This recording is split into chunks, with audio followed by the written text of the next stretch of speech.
Hey, what is up guys?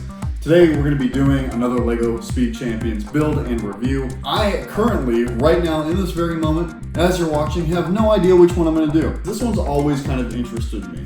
I believe this is the first time that LEGO has worked with BMW. If not LEGO, then definitely Speed Champions. So yeah, this one definitely interested me when it first came out because I always thought it would be cool to have a BMW, and this one kind of just looks right. If you look at the back, you can see what these are supposed to be. And I think they're pretty cool cars. I am getting a little bit tired of double packs coming with race cars. I loved how the Lamborghini double pack that we saw in like 2021 or 2022 handled it, where it was was it a Huracan or an Aventador? I think it was a Huracan with the Urus. I can't quite remember which car it was. You guys will probably be able to remember that better than me. And of course the Mercedes-Benz AMG double pack that we just recently did handled it really well as well. Them having an SUV with a G-Wagon and then also having the SL63, I feel like that was perfect. And I wouldn't be opposed to having two regular looking cars like we've seen with the, I think it was the Porsche 919 hybrid combo, or maybe the Porsche, this is back in 6 wide, so it's been a minute, but I'm a little tired of the race cars. I feel like I've driven that point home enough. I would like to see more normal cars. This does look to be a Le Mans car, so maybe later we'll bring out the Le Mans Porsche that I have up there. And the BMW overall looks like a race car as well, but it's close enough to a regular everyday street car that I appreciate it. I think it looks good. Let's get the names of these real quick. There's the BMW M4 GT3, so that's the regular street car.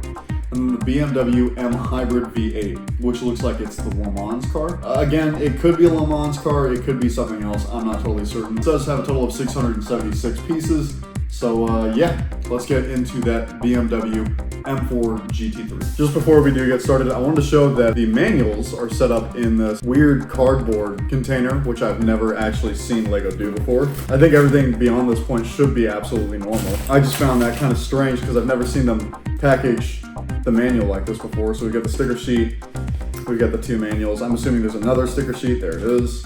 Oh, we got another sticker sheet. That's a surprise. And then yeah, just the two manuals. Yeah, that's it. I don't feel like that's super necessary, but cool. Now let's get into the time lapse.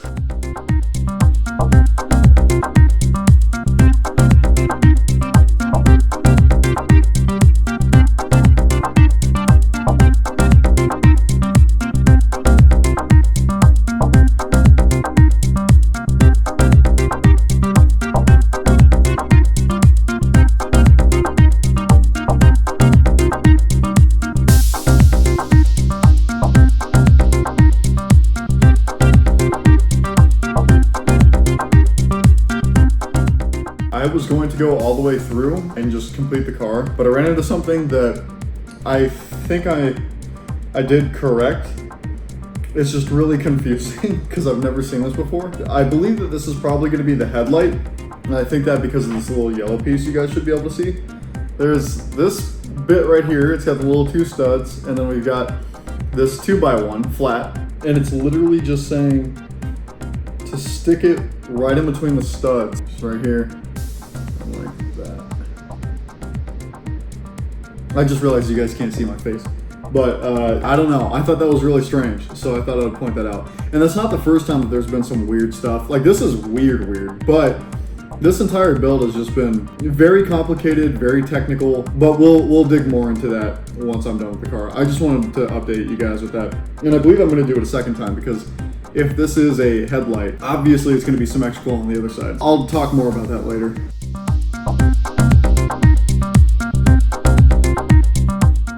We're gonna grab like a cheese wedge that's hollow, basically this thing right here, and we're gonna shove these inside of it.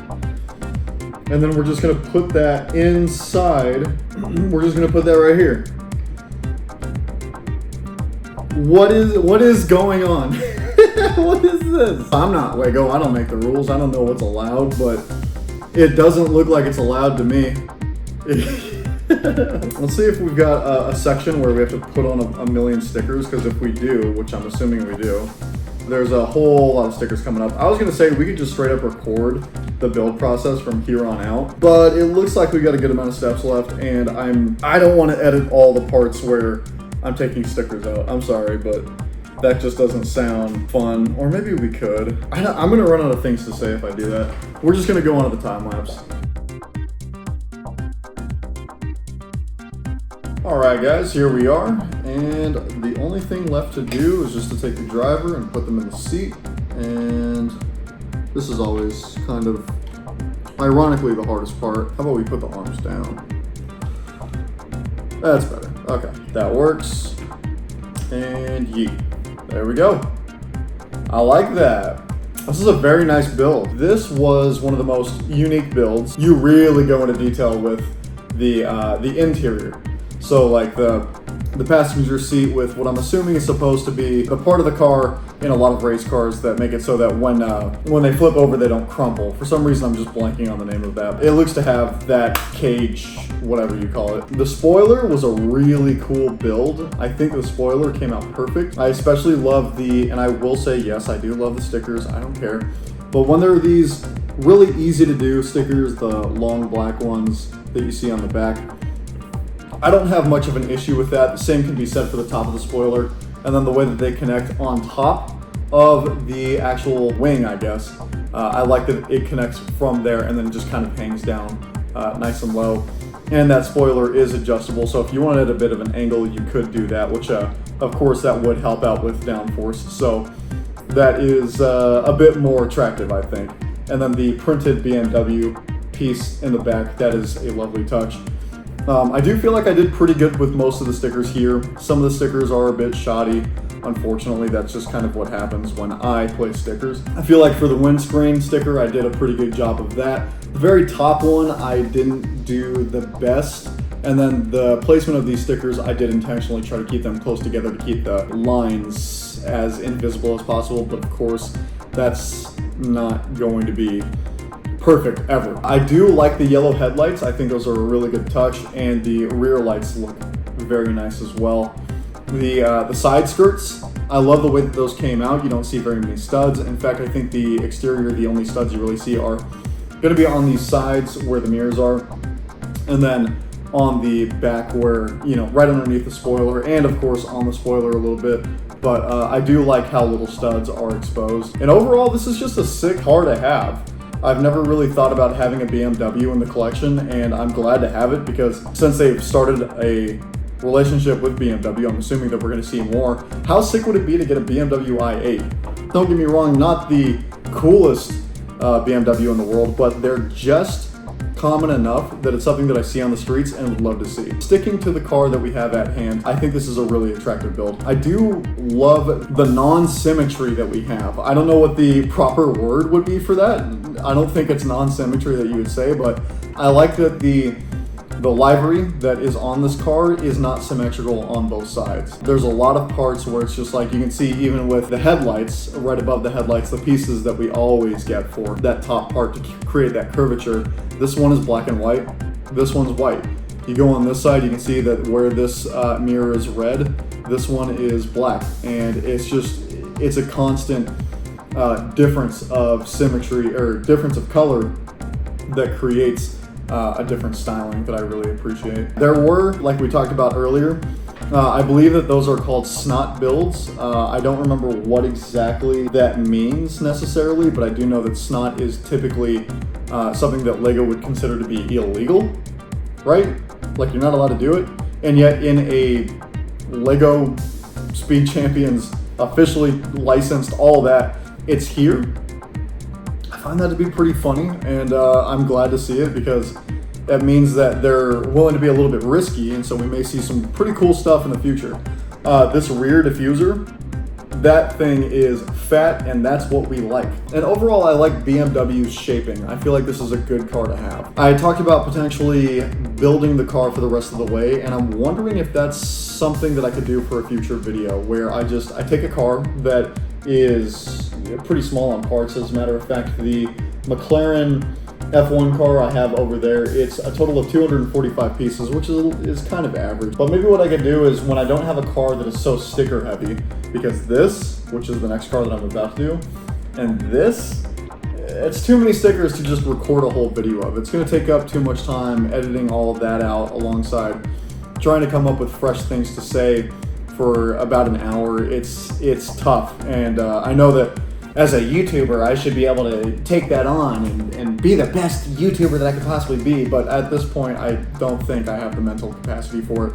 And usually when I do make these cars, what I like to do is just throw on a YouTube video and listen to it, and it's just kind of, that's where the fun is. I still want these to be fun. I don't want LEGO Speed Champions to become a job that I don't get paid for. I want to have fun with it at the same time. If one day it does become a job that I do get paid for, I'll look into making these the best videos that I could possibly make them. But for the time being, that would be a struggle. So, yeah. Anyways, we've been talking for a hot minute. It has been 8 minutes. Jesus Christ, time flies. Let's go into that next car and then we'll wrap things up.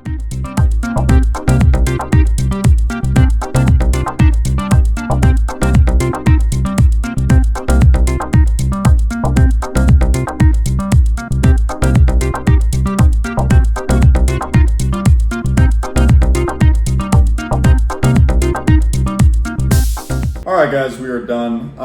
I'm going to start off by saying something that is not a reflection of how I feel about this car. This is way too many stickers. We need to chill. If race cars are going to have this many stickers, I think we shouldn't get a race car until they figure something out. I know that there's a lot of people who probably love race cars, and that's an extreme opinion, but at least for me, this isn't fun. I don't enjoy putting 66 stickers on 2 sets. When I started, I really thought, you know, okay, it's a lot of stickers. I've done it before. I'll just do it again. I'll take it on the chin, take the hit. It doesn't matter. I'll talk about it in the video, but I won't make a big deal out of it. This is me making a big deal out of it. My 3-year-old daughter, my 4-year-old daughter, she loves stickers. She wants to put stickers on everything. She wants us to buy Band-Aids for her because she thinks that they're stickers. I'm not for. This sucks. Anyways. I'm not actually that mad. I just thought that would be funny. And I'm going to throw away the thing anyways. Okay. Let's talk about the actual car itself. It came out really nice. It does look good. And look, I'll say it. It doesn't matter because these could have been printed pieces. So if these pieces have been printed, whatever, doesn't matter. The stickers makes the car look good. Okay? Fine. It looks good. Sue me. The livery is really, really nice. They're both really fitting together. They look perfect. Now this obviously reminds me a whole lot of the Porsche, I don't remember what this is called, the 963. This is a 963 hybrid of some sort. They're very obviously a part of the same exact family. You put them together, they look like they'd be like, wee, wee, wee, and then he'd be all like, oh, I'm feeling dirty today, and he'd hit him right here, and then he'd go over here, and then he'd fly away. The spoiler, again, these BMWs have really nice spoilers because these should be Le Mans cars. It does have this giant like wing type thing in the middle of it, which is also a feature of the 963, similar to the BMW M4 GT3. The front splitter and the back, whatever it's called, I really do think come together very well. This is a car that does have a chassis. However, it's one of those tiny ones that you would always see on the 6-wide, and then the rest you just kind of create. I could tell while making this car that it was going to be very long. Let's see if I can have you guys see the difference. You guys may not be able to see it, but when I have these side by side, it does look to me like the Le Mans car is just about maybe a stud longer. That's about it. It's funny because visually, it really does look much longer. These side panels for where on a normal car the doors would be, these were fun to put together. I did like that. There's more C-hooks in there. You attach it on the side by like 1 or 2 studs, and then you just like, you pivot a bar and it just clicks in. And again, just like something I said with the M4 GT3, I do like that not everything translates to both sides. With the livery, it is all kind of just all over the place, really. The colors just kind of spray over the side of the car. And I like these tires too, these different feeling tires that are actually both on the Le Mans car and the M4 GT3. They feel like grip tires. Another thing I quite like about this car is that in the front, if you can see, it's pretty hollow for the most part, but what you guys can't see is you can see some of the internals. There's some like silver bits where some posts just kind of hook in, and I think that looks really good. Overall, a very stunning car. I have my gripes with the stickers, but that is not necessarily what I don't like about this car. It's more so about Lego themselves, and I just feel like they need to just chill out a little bit at least, because having 66 stickers on a sticker sheet is just excessive and unnecessary. This car overall, I do really like it. Aesthetically pleasing, and so is obviously this one, considering they have pretty much the same exact wrap. Anyways, if you guys did enjoy, make sure to like, comment, and subscribe. I'll see you in the next one. Peace.